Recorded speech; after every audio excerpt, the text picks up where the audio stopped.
Some time ago, there was a village called Rajamani. In that village, there lived a newly married couple named Vishnu and Revati. Vishnu worked as a laborer in the same village. With the little earnings he made, he took care of his wife with great affection. However, Revati would always pester Vishnu to buy this or that. She would constantly nag him, pointing to the luxurious lives of their neighbors as examples, insisting that she wanted to live like that too. Revati would be delighted by the expensive items, jewelry, sarees and other luxurious amenities in the neighbors' houses, and she would trouble Vishnu by insisting that he bring her exactly the same things. One day, as soon as Vishnu came home tired from work, he said to Revati, "Oh dear, I'm really exhausted from work today. I need to take a bath with hot water." Revati replied, "What? You want hot water? I can't sit by the wood stove and struggle with the smoke that comes while boiling water. Listen to me. Get a new water heater like the one in the neighbor's house. Then the water will heat up in just a few minutes, right?" Vishnu said, "What are you saying? As soon as I come home, you start complaining. Do you think my exhaustion is a joke? Fine, I'll heat the water myself. Do whatever you want, I can't stop you. I'll take a bath with cold water," he said, and went to the backyard to take a bath with cold water that day. Because of the cold water bath, he caught a cold and kept sneezing. Seeing this, Revati made some hot tea and brought it to him. Revati said to Vishnu, "Here, have some hot tea and enjoy it slowly. I added a generous amount of ginger to the tea. It will help your cold go away quickly and you will definitely feel better soon. After doing everything now, Please forgive me. I sincerely apologize once again and deeply regret my actions. Even though I knew you don't like cold items, beverages or refreshments, I didn't make anything hot when you asked. It's all my fault, but it's okay. I didn't do much studying anyway. What you said is true. This time when I get my salary, I'll buy that water heater you asked for. I truly understand what you say is true, and you never refuse my words," said Revati, happy that her wish was being fulfilled. "I promise to make amends." They chatted for a while. They have dinner and go to sleep. The night passes, and in the morning, as usual, Vishnu goes to work. After finishing her household chores, Revati heads to the market for vegetables. There, she sees her childhood friend Swati sitting in a car parked near the market. Seeing her, Revati quickly goes over and says, "Swati, do you remember me? Your childhood friend Revati. Is it really you?" Swati gets out of the car and says to Revati, "Revati, how have you been? It's been so long since I last saw you." "I'm doing well, Swati. First, you tell me how you are. What are you doing here in this town?" Swati replies, "I'm doing well. This car is ours. My husband works as a manager at the bank here. He was recently transferred, which is why we're in this town. So, what are you doing here? Tell me about yourself." Revati responds, "There's not much to tell about me. My husband works as a laborer in the factory here. We've been living in this town since we got married. I was on my way to the market to buy vegetables when I happened to see you like this." "Oh, I forgot. If we keep chatting like this, the market will close. Come on, let's buy the vegetables first and then go to my house. We can sit there and have a nice chat." "Yes, you're right. Let's hurry up," they said, and both went to the market, bought the vegetables, and then Swati and the other person left the market in Swati's car and reached Swati's house. The house where Swati lives is a large bungalow in front of that house. There are 2 more cars. As soon as you enter the house, you see that it is indeed very large. The house is filled with numerous servants and extremely luxurious amenities. It has absolutely all kinds of modern facilities. Seeing all this, Revati is completely stunned and stands there in utter amazement. Then Swati says to Revati, "Revati, Revati, hey Revati," loudly, but Revati gently snaps out of her surprise and asks Swati, "What is all this?" "Did you call? Even if you definitely called, it's not really calling. I've been absolutely watching for a while. Revati, Revati, in which world are you? Anyone would be truly amazed seeing such a big house, but I don't understand what you are thinking. I am talking about the house. In this house, there are servants, all kinds of facilities, expensive items, and cars outside. Tell me the truth. Does your husband work at a bank or does he rob banks? Wow. Nicole, jokes aside, you know very well that you haven't changed at all. Even though you're fully grown up now, your childhood playful mischief hasn't left you. But I mean really, in many ways you've actually changed a lot too. I'm genuinely happy that you've earned well and comfortably settled down as well. At least living quite comfortably indeed. Why do you say such things? Isn't it true your husband takes good care of everything for both of us together? No, it's not like that at all. My husband does take very good care, but unfortunately his earnings aren't enough covering absolutely everything. Couldn't you perhaps suggest finding a better paying job elsewhere? Or maybe potentially ask my husband if there's a suitable position for him at their office? We indeed tried that, but he's not really ready to leave the job he's been doing for so many years. What can we do? Everyone certainly gets what they deserve, and he found a job that truly suits him. Not everyone is that fortunate. Anyway, let's not start on that topic. Can you actually show me everyone here? Alright, let's take a look around, says Swati, as she shows her entire bungalow. Finally, she takes her to her room and shows the silk saris and gold jewelry she bought. Seeing all this, Revati is amazed. Then Revati asks Swati, "What's all this? So many silk saris and gold ornaments. Are you opening a clothing shop or something?" "No, these are all gifts from my husband. But why buy so many?" "Well, whenever he goes out of town for work, he always brings something back for me from there. But since he doesn't know what I might like, he brings back 123 different kinds. I pick the ones I like and give the rest to the staff. If you want anything, feel free to take it. Don't hesitate." Do you think I look like a servant or something? No, that's not it indeed at all. But why would you give such luxurious silk saris and exquisite jewelry to the staff members? I only said that because you're my dear childhood friend after all. Anyway, whenever you need anything, just come to me directly and take it without any hesitation whatsoever. Alright then, I'll definitely take something if I ever truly need it. But now, unfortunately, I have got to go back to work. It's time for me to return home, or else I'll be missed. Our Locke will get very worried, a little. Alright, go on indeed. Come by from time to time occasionally. It gives me some company indeed. I will definitely visit instead of just come. Who wouldn't want to come into such a big bungalow? Would anyone pass up this wonderful opportunity? Have you started again? I bow deeply to you. Mother, she says with a laugh and then returns slowly back home. After Revati eventually returns from work later in the day, she sits him down comfortably and tells him everything that happened in detail. Then she quietly says softly over her shoulder while leaving to Vishnu, Wow, those cars, that house, the servants and all of those comforts in such a luxurious home, I was absolutely just completely blown away. So tell me honestly now, are you happy because you got to meet your friend? Or is it more because you had this rare chance to go into such an impressively big bungalow? Why do you say that? Anyway, I'm happy about both. I just thought it would be nice to share some happiness with you. That's all.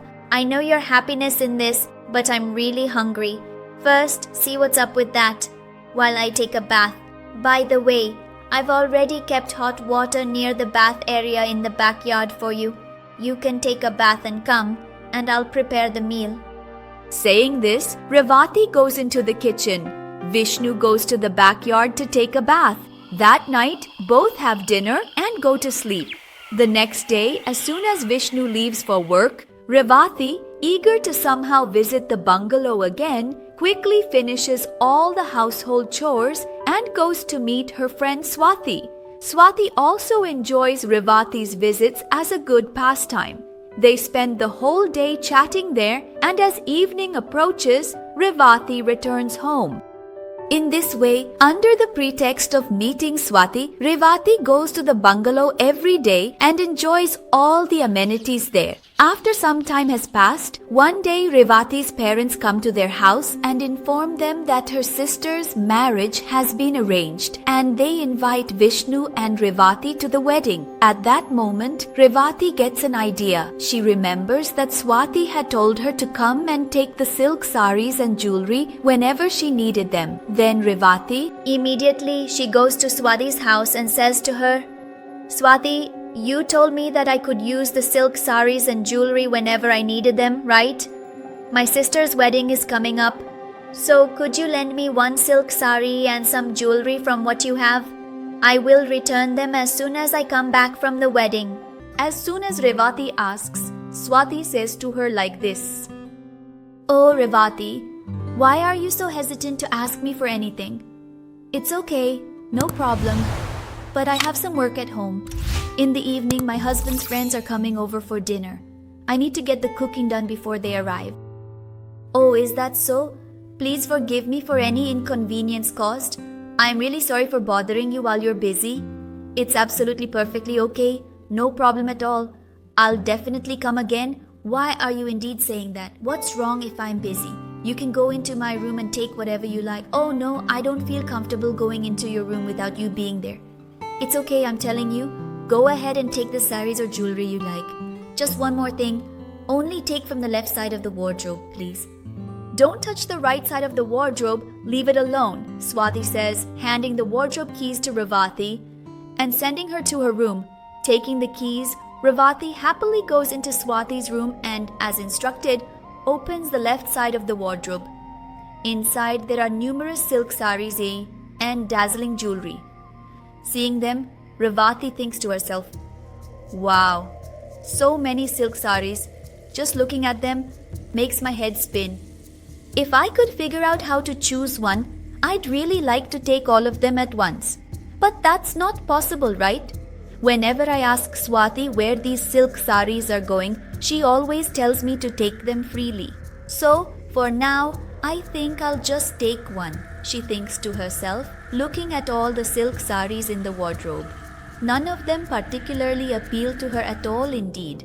Then she remembers what Swati said and thinks, Wow, indeed. No matter how many saris I look at, I don't like any of them.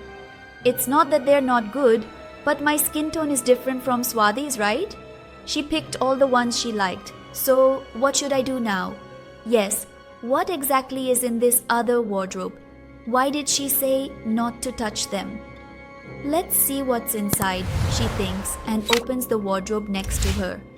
Inside, she finds many more colorful saris, and seeing that, Revati, she thinks, is she keeping such nice saris in the wardrobe and telling me to take the old ones? What a cheat Mohan is. Moreover, where would I go with such nice saris? She tells me not to touch this wardrobe, but they won't be here. I'll deal with this. I'll take a sari I like from here and leave. Let's see what she does then, she thinks, and starts searching the entire wardrobe. She really likes a green sari in there. She immediately takes that sari. She puts it in her bag, takes a jewelry box from the same wardrobe and closes the wardrobe. Then she goes to Swati and gives her the wardrobe keys. At that moment, Swati asks Revati, What is this? Did you find a sari you liked? After all the actions you took, what did you find? Revati replies, I just took one sari. Oh, if you wanted, you could have taken 23 more. Also, there are jewels in there. You must take whatever you like. No, for now, one is enough, and I have taken the jewels too. I will return a box to you as soon as I come back from the wedding. By the way, I forgot to mention, you must definitely come to my sister's wedding. I have placed it near the wedding bed. After your work is done, go and take a look. Alright, it's up to you. I'm not in a hurry. I have plenty of saris, but first, go and take care of your sister's wedding arrangements. Once everything is done, you can come back leisurely. But unfortunately, I can't attend and participate in the wedding because my husband and I are going to Tirupati for a pilgrimage. It will take about a week for us to return back home. How can you say something like that? I even promised my sister that I would definitely bring you along with me. How can you not come now? No problem. After we return, we both can go together to her new in-laws' house and meet her. I will apologize to her then, so don't worry. All right then, I will go and come back. But after I return, you must definitely come to my sister's house and meet her. Otherwise, she will kill you. Saying this, Revati leaves for her home. The next day, Vishnu and Revati both go to Revati's sister's wedding. There, Revati, wearing the green sari she got from Swati and adorned with jewelry, is bustling around the wedding. All the women who came to the wedding are talking about Revati's sari. They are admiring it. They say the sari is very beautiful and that Revati looks very pretty in it, praising her. Hearing this, Revati is filled with joy. Meanwhile, after the wedding is over, Vishnu and Revati return to their home. Exhausted from the journey, Revati leaves the clothes bag in the outer room and goes to the bedroom to sleep. The next morning, she goes to the clothes bag to arrange the clothes. Revati sees that the rats have already chewed up all the clothes in the bag. Seeing this, Revati screams loudly. Hearing her, Vishnu comes running there. He says to Revati, "Why are you screaming as if something terrible has happened? What happened?" "Oh no, everything is ruined. These wretched rats have chewed up our entire clothes bag into pieces." "All right, if they chewed it, what can we do now? We have clothes at home." There are still plenty of clothes in the wardrobe, right? If someone hears you crying like this, they'll think you're being tortured. It's not that. It's just that our clothes are gone. And among them was a sari I borrowed from my friend for a wedding. So what happened now? If you want, buy something like that before taking it. Speak slowly. After all this, what's the number? That sari is not an ordinary sari, it's a silk sari. What happened? There are no more silk saris. Do you know how much a silk sari costs? Yod, how much could it be? At most, it would be around 3,000 to 4,000. That's it, right? To wear a 3,000, 4,000 silk sari, he was a laborer, not a wife. She was the wife of a government employee working in the collector's office. At least 1,00,000 rupees for a silk sari. What is this about 1,00,000 rupees silk sari? Saying this, Vishnu faints and falls down. Revati, panicking, sprinkles water on his face. With that, Vishnu regains consciousness and sits up. "Oh no, what happened? Why did you fall like that? What else do you want me to do?" The fact that I'm still alive is indeed a very big thing. But when you have such a very expensive sari, how could you leave it out so carelessly instead of keeping it safely in the cupboard? Do you have any sense at all? Oh, stop scolding me. First think about how we can get out of this problem. How can I return the sari to my friend Swati? There's no other way but to buy a new one. Such an expensive sari. How can we buy it? You should have indeed thought of this before. How many times have I informed you? It's wrong to keep hoping for money to come and live off others. I've always said we should live within our means, but you never listened to me. Now see where your stubbornness has brought us. While Vishnu was scolding Revati, Swati arrives at their house. As soon as they see Swati, both of them turn pale. Then Swati indeed mentions to Revati, "Oh Revati, you're back already. Did the wedding go well?"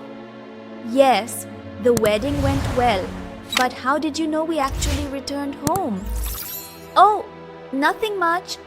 This morning my husband mentioned it.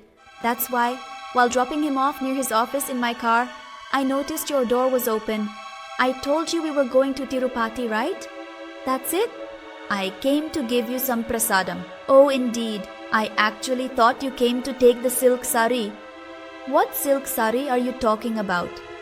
"Even if you weren't here, I thoroughly searched the entirety of the wardrobe." "Which sari did you take from there? All the jewelry is still there as well. So, which sari did you take, Swati?" But Revati takes out a green sari, unfortunately nibbled by rats, from the bag and shows it, saying, "This one. Look, it's this sari, but forgive me. By mistake, while arranging clothes, I left the bag somewhere. Because of that, the rats in the house chewed up the entire saree. Don't worry, as soon as Mayank's salary comes, I'll buy another new silk saree exactly like this one. For now, I've kept the jewelry in the wardrobe. Stay here, I'll bring them. For now, take the silk saree. No matter how expensive it is, I'll get one exactly like it somehow. I'll buy a new one and bring it to you. Please forgive me. With a heavy heart, she expresses apologetically to Swati with regret, and suddenly Revati starts laughing out loud. Not understanding what's happening, in utter confusion, they exchange bewildered glances with each other. After a while, for a moment, Revati remarks with a hint of amusement to Swati, I thought you'd be upset for ruining such an expensive sari, but you're laughing out loud. Why are you laughing in disbelief? Are you crazy or what? It's not expensive. To be honest, it's not even worth mentioning. What? This is an expensive silk sari, right? I don't understand what you're saying. I'll tell you, but first, tell me, did you take it from the left cupboard or the right cupboard? I already told you to take it from the right cupboard. Forgive me. If I tell you, will you scold me? I didn't tell you. I didn't really like the saris in the left cupboard, so I opened the right cupboard to see. If you say not to do that, I thought Abir's family might have very expensive silk saris, so I opened it and took saris from there. But now you're saying it's not a silk sari. What's all this talk, dear? You told Kumari something like this, right? I had told you before to only take from the left cupboard. Remember? I mentioned that sometimes I distribute clothes to the house staff, right? I also told you that those are not expensive. All the saris in that cupboard are regular ones. Swati says, you were so thrilled like a mad person after buying that silk sari. Hearing that, Vishnu says to Swati, well, phew, a big problem has indeed passed. Swati, I am very grateful to you for coming at the right time. Otherwise, I would have ended up spending 1,00,000 rupees on a sari just like that. Oh Vishnu, even if it were a real silk sari, I wouldn't have cared that much. After all, I gave it to someone who is my friend, right? I've been observing her since childhood. I know very well what she's like. Whenever she sees a new item with someone, she always shows it off. I thought she might change as she grew up, but it seems her obsession hasn't diminished, says Revati. Anyway, you found a husband who loves you dearly like gold. At least now, you should gain some sense and avoid extravagance beyond your husband's liking, or else you'll face difficulties. If I hadn't come on time now, she would have spent her husband's entire life savings. At least now, change and be sensible. What you said is true, Swati. All this time, no matter how much trouble I caused, my husband tried to change me. But he never said no to anything I asked for. He worked so hard to give me everything I wanted. I didn't even realize his hard work, but without recognizing his efforts, I looked down on him. Please forgive me. From now on, I won't trouble you by insisting on buying things. Let's be happy with what we have. Now you truly feel like my wife? In this happiness, ask for anything you want and I'll buy it for you. But I beg you, please don't ask for that 1,00,000 rupee silk sari. If I buy it, everyone will laugh at me. From that day on, Revati stopped going after extravagance and respected her husband's words, taking care of him with love. Thus, the two of them lived their lives happily.